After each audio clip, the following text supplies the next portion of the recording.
In the shadows of a world hidden from view, where the line between human and supernatural blurs, emerges a tale of two unlikely heroes. Welcome to the extraordinary saga of Lucas and Elara, werewolves bound not just by their shared nature, but by a relentless quest for justice. Every episode unravels a new chapter in their ongoing battle against the corrupt and the cruel. From the depths of the occult to the heights of corporate towers, they move in silence, striking where least expected. Their mission: to save the innocent and expose the malevolent. Armed with their wits, supernatural abilities, and a bond unbroken by adversity, they face adversaries both human and beyond. In a world where the prey can turn predator and the hunter becomes the hunted, Lucas and Elara navigate the grey areas of morality, justice, and loyalty. Join us as we delve into the heart of darkness, where danger lurks in every corner and courage is the only light. This is not just a journey through the night, it's a quest to bring balance to a world veiled in secrecy and rife with hidden threats. Get ready to enter a realm where myths come alive and heroes are born under the light of the moon. This is the world of Lucas and Elara. This is Lunar Shadows, the Chronicles of Lucas and Elara.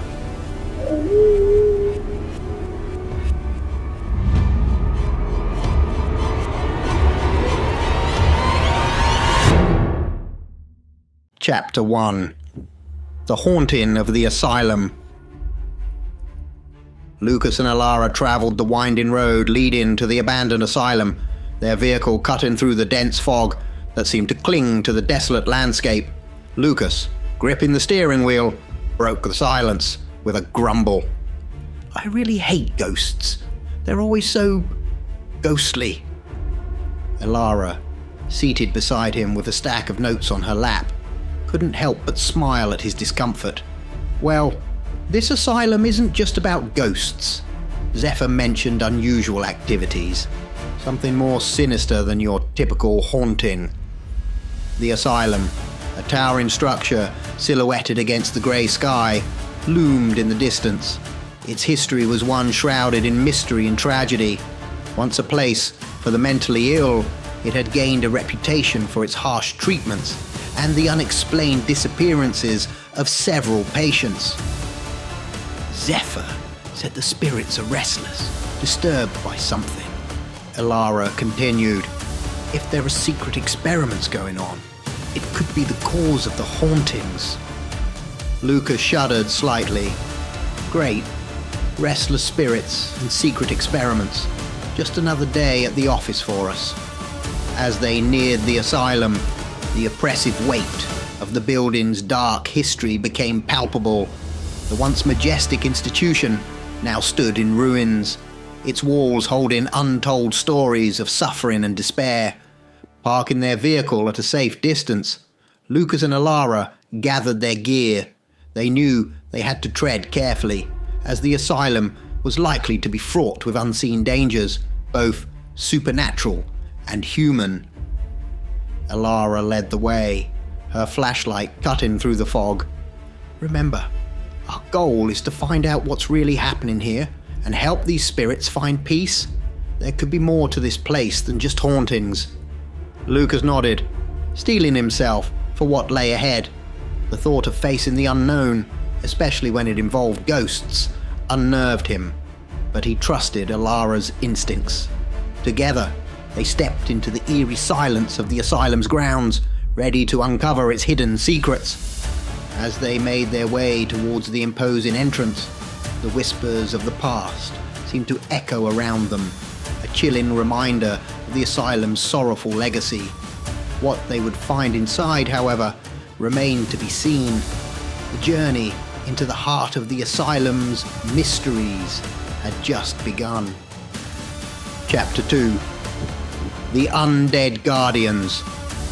Elara glanced at the waning crescent moon in the sky, a grim reminder of their current vulnerability. "We're still a week away from the full moon cycle. We'll have to be extra cautious since we can't change," she said, her eyes scanning the perimeter of the asylum. "What about the moon torch?" Lucas asked, hopeful. "That only lasts a few seconds when the moon isn't out. It won't be much help to us here," Elara replied, her tone indicating the seriousness of their situation. As they approached the imposing structure of the asylum, they noticed something unsettling. The cemetery adjacent to the asylum had been disturbed.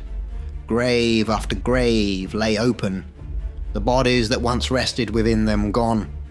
Elara and Lucas exchanged worried looks. "Please, not zombies," Elara muttered with a grimace. "They're so disgusting." They tried several doors, but each was securely locked. The asylum seemed impenetrable until they heard an eerie moaning and shuffling nearby. In the darkness, a shambling figure emerged. "Zombies," Elara confirmed, her voice tinged with disgust. "Must be a type of zombie lookout," Lucas speculated, watching the figure move with an unsteady gait. They quickly hid, and the zombie passed by without noticing them. Seizing the opportunity, they found an old window that was slightly ajar and climbed through into the foreboding interior of the asylum. The inside of the asylum was as chilling as its exterior. As they cautiously navigated the dimly lit corridors, they came upon a horrific scene. Bodies lay scattered around, but these were no ordinary corpses. The undead, zombies in various states of decay, blocked their path. Elara and Lucas moved silently, avoiding any unnecessary noise that could alert the zombies to their presence. The atmosphere was tense, each step fraught with danger. Lucas whispered, "Looks like we're dealing with more than just ghosts and experiments. Someone's been raising the dead." Elara nodded, her mind racing to piece together the connection between the disturbed graves and the zombies. "We need to find out who's behind this and what they're doing to these spirits and these bodies." They continued deeper into the asylum, aware that they were surrounded by the undead. The moans of the zombies echoed through the halls, a constant reminder of the nightmare that the asylum had become. Lucas and Elara were determined to uncover the truth and put an end to the horrors within these walls. The path ahead was uncertain, but they were ready to face whatever lay in the darkness, united in their mission to bring peace to the tormented souls of the asylum. Chapter 3. Cornered in the laboratory. Elara and Lucas stood at an impasse, the hallway ahead swarming with mindless shambling zombies blocking their path. "We can't get past this," Elara whispered, surveying the horde with a wary eye. Lucas, a smirk forming on his face, said, "Wait, I have an idea. I saw this in a movie once. It's called the Old Okie Doke." Moving stealthily to the opposite side of the building, Lucas banged loudly on the wall. The zombies, attracted by the noise, began to shuffle towards the sound, their groans echoing through the dimly lit corridors. Emerging from the shadows, Lucas rejoined Elara, a triumphant look on his face. "See? It works," he said, gesturing to the now clearer path. Taking advantage of the diversion, they swiftly made their way through the hallway, evading the remaining undead. They approached a door with a small window, which seemed to lead to a laboratory. Peering through, they witnessed a macabre scene. Inside, bodies were strapped to tables, their limbs animated independently, jerking and twitching unnaturally. Jars filled with unknown substances bubbled and hissed, while strange machines emitted a low, ominous hum. "Looks like a Frankenstein movie," Lucas muttered, his eyes scanning the grotesque setup. A robed figure moved about the laboratory, engrossed in his eerie work. After a few minutes, the figure paused and looked up, seemingly sensing their presence. "Let's get out of here," Elara said urgently, but as they turned to leave, they found the hallway, now densely packed with undead, advancing toward them with outstretched arms. Left with no other option, Elara and Lucas burst through the door into the laboratory. The robed figure, startled by their sudden entrance, turned to face them. His face was obscured by a hood, but his eyes glinted with malevolent intelligence. "Intruders!" he hissed, his voice a blend of surprise and annoyance. Lucas and Elara quickly assessed their surroundings, looking for anything they could use to defend themselves. The laboratory was filled with dangerous equipment and unsettling specimens, but it also held clues about the sinister experiments taking place. "Who are you? What are you doing to these people?" Elara demanded, her tone sharp and commanding. The figure sneered, "You'll soon find out." Lucas and Elara readied themselves for a confrontation, knowing they were in the heart of the Asylum's dark secrets. Whatever this person was doing, they were about to put an end to it. The fight for the truth and the liberation of the tormented souls had led them to this moment, and they were prepared to face whatever challenges lay ahead. Chapter 4. The Necromancer's Revelation. The robed figure, his voice dripping with disdain, addressed Lucas and Elara. "You should not have come here, whoever you are. But now that you're here, you will serve well in my experiments. 2 live specimens will greatly aid me." Elara, her fists clenched in anger, confronted him. "What are you doing here? Those bodies shuffling around out there. They can never find peace while you control them." "My work." "Nothing matters but my work," the figure replied, his tone dismissive and cold. "Right," Lucas said, a hint of sarcasm in his voice. He lunged forward, intending to subdue the figure, but was stopped abruptly in his tracks by an unseen force. "Do you think me powerless?" the figure scoffed. "The undead would be all over us in this room if I were." His words carried the weight of a dark authority. He then revealed his identity. "I am a necromancer, a master of the dark arts. My experiments here are paramount. The dead are merely tools, resources for my pursuit of knowledge and power. I raise the undead not for mere amusement, but to unlock the secrets of life and death." His eyes gleamed with a fanatic zeal as he spoke about his work. "I seek to transcend the boundaries of mortality. These experiments, the reanimation of the deceased, are steps towards that ultimate goal." Lucas and Elara exchanged a glance, their situation becoming increasingly dire. The necromancer's control over the undead and his dark powers made him a formidable opponent. Elara, her mind racing for a solution, said, "Your work is an abomination. You're desecrating the dead and tormenting their souls. We won't let you continue this madness." The necromancer merely smiled, a twisted expression of amusement and confidence. "You have no say in the matter. You are now part of my grand design." Lucas, still immobilized by the necromancer's magic, struggled against the invisible bonds. They needed to find a way to break free from his grasp and put an end to his nefarious activities. The lives and peace of countless souls, both living and dead, depended on it. The battle against the dark necromancer had just begun. Chapter 5. The Creation of the Death Golem. Bound back to back with the eerie rope, Lucas and Elara struggled against their restraints. "I think this rope is made of human skin," Lucas said, a note of disgust in his voice. "I think I'm going to be sick," Elara replied, her stomach churning at the thought. The necromancer, oblivious to their revulsion, continued his macabre work, moving between various grotesque experiments. Suddenly, he let out a triumphant cry. "Yes, it's working. I've done it. I have created life, not just a mere reanimation, but a true creation. I am a god." On a slab in the center of the laboratory, a colossal body, assembled from various body parts, began to twitch and move. "I told you it was like Frankenstein," Elara murmured. "I don't think that's all it is," Lucas said, eyeing the stirring creature warily. The creature sat up, its movements jerky and unnatural. My death golem, the necromancer announced proudly, more powerful than any creature and capable of controlling the dead.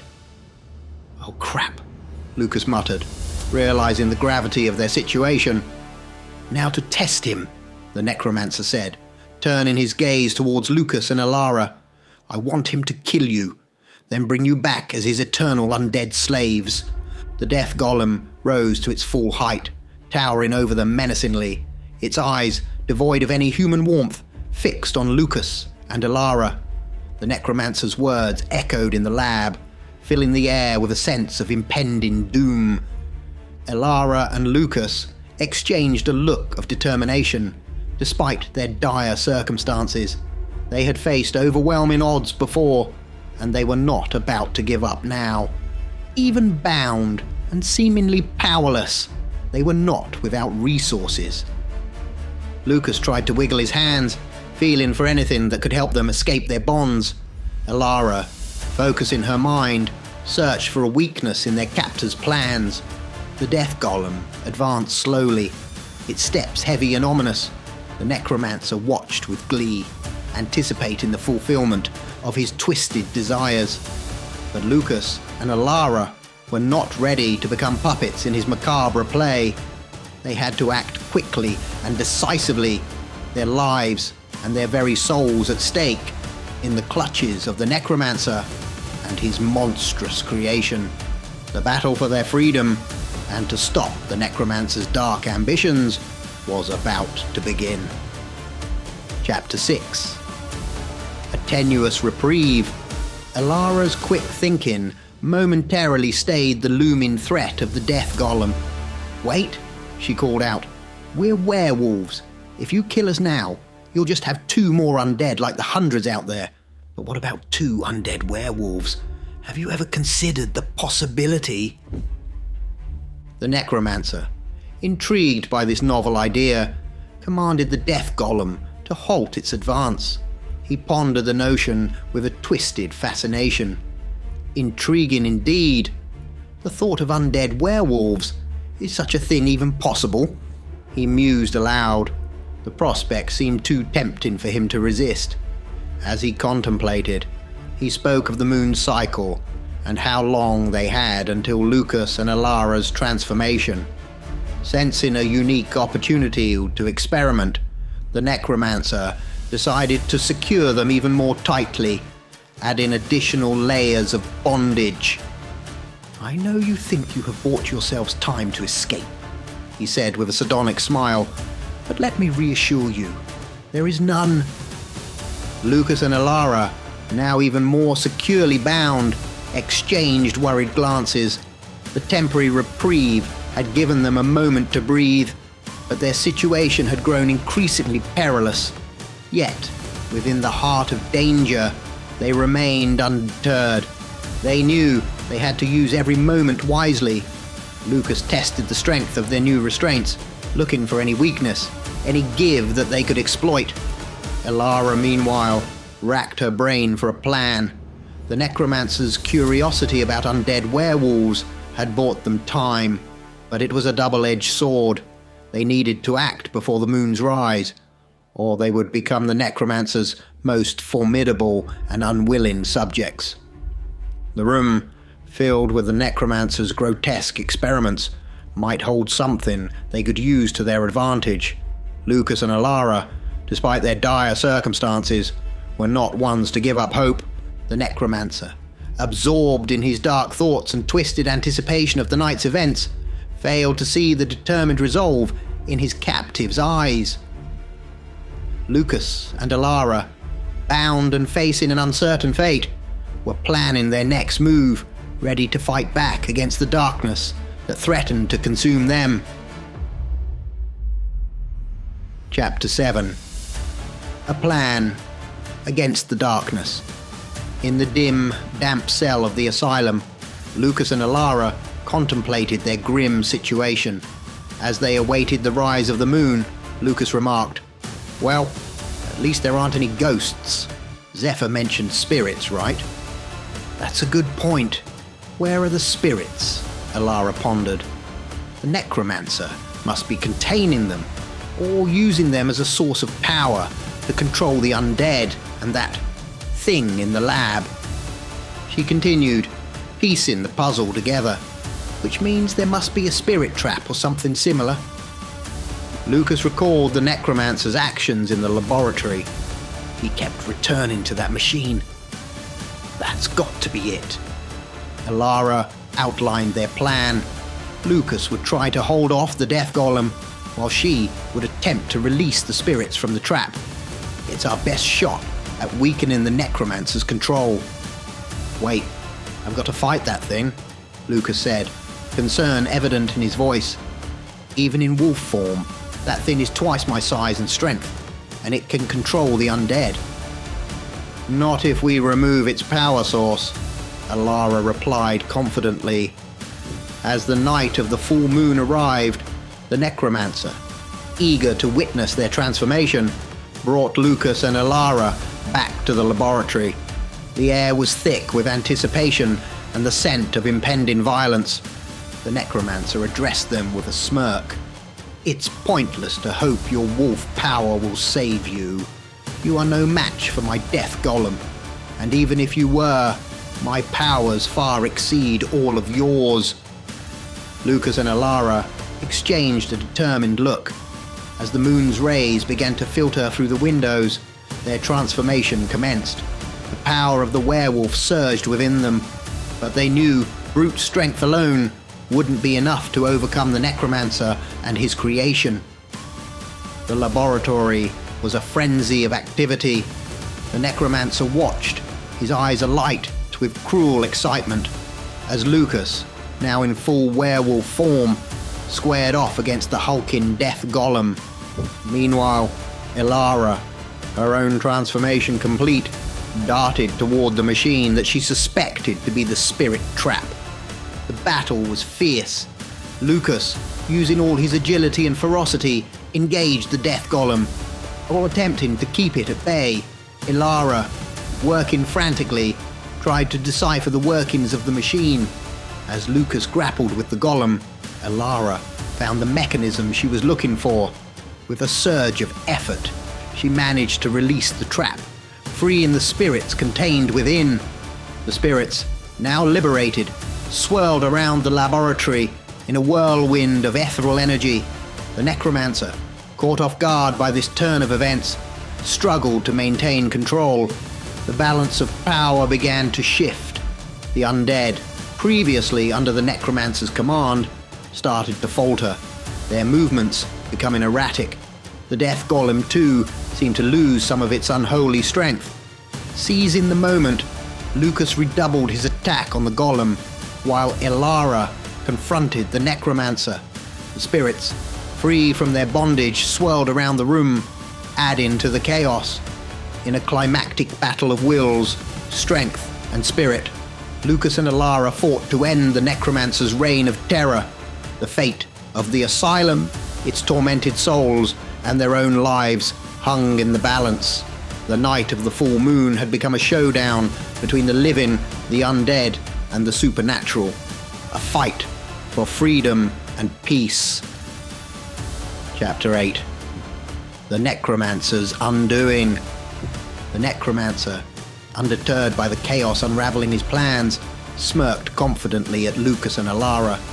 Well played, he conceded, but his smile was one of arrogance rather than defeat. I don't need the undead to finish you.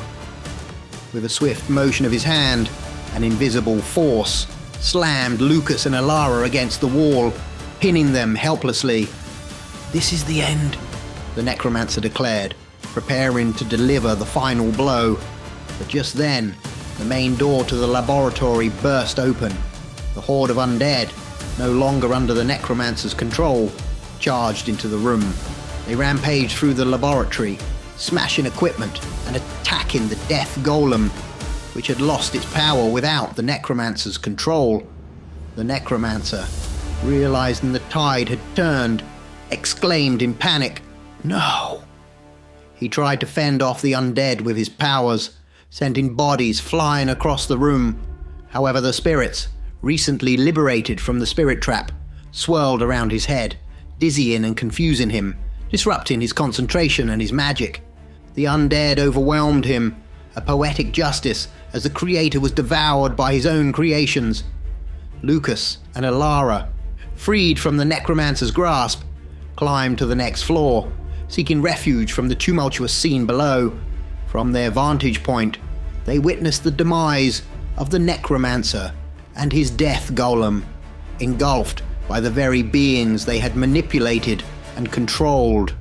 It was a fitting end to their reign of terror, defeated by the consequences of their own dark ambitions. As the chaos subsided, the bodies of the undead began to drop lifelessly to the floor. One by one, their spirits were released, finally free from the necromancer's vile influence. The souls, no longer bound to their earthly remains, drifted away, finding the peace they had been denied for so long.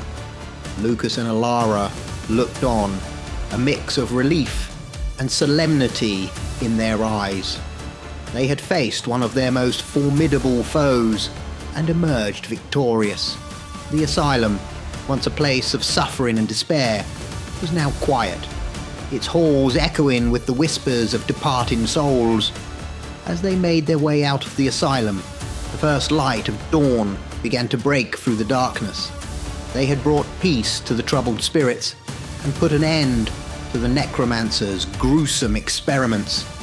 Their journey together, a fight against darkness and for the voiceless, continued onward, bound by their unyielding spirit and their commitment to protect those who couldn't protect themselves.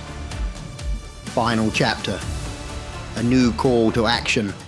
As Lucas and Elara drove away from the Asylum, the early morning light casting a serene glow over the landscape, Elara's phone buzzed with an incoming message. She glanced at the screen, her expression turning serious. It was a message from Maya, the female werewolf they had helped escape from her captivity. The message was brief but urgent. A cult of werewolves, rounding up Lycan and forcing them to serve. You must help. Lucas, noticing the change in Elara's demeanor. What is it? Elara relayed the message to him. It's from Maya. She stumbled onto something big. A cult that's capturing werewolves. Lucas's grip on the steering wheel tightened. A cult of werewolves, huh? Sounds like we're not done yet. The message marked the beginning of a new chapter in their ongoing battle against the forces of darkness. The cult of the Silver Moon, as Maya referred to them, seemed to be a formidable and sinister group with a dangerous agenda. As they drove, Lucas and Elara discussed their next steps. They needed to find out more about this cult, their motives, and their whereabouts. The safety and freedom of their fellow Lycans were at stake. This could be one of our toughest challenges yet, Lucas said, determination in his voice. Elara nodded in agreement. We've faced tough challenges before. We'll get to the bottom of this and put a stop to their plans. Their journey had taken them from haunted towns to asylums, and now to the lair of a werewolf cult. Lucas and Elara, bound by their commitment to justice and their unbreakable bond, were ready to face this new adversary head on. The cult of the Silver Moon would soon learn that Lucas and Elara were a force to be reckoned with, protectors of the innocent and defenders against tyranny. Their journey continued, each new challenge a testament to their courage and resilience in the face of darkness. The road ahead was uncertain, but they were prepared for whatever lay in wait, united in their mission and unyielding in their pursuit of justice.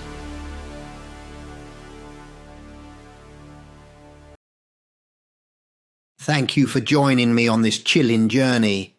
If your thirst for the unknown and the unexplained is still unquenched, I invite you to delve deeper into the abyss of terror.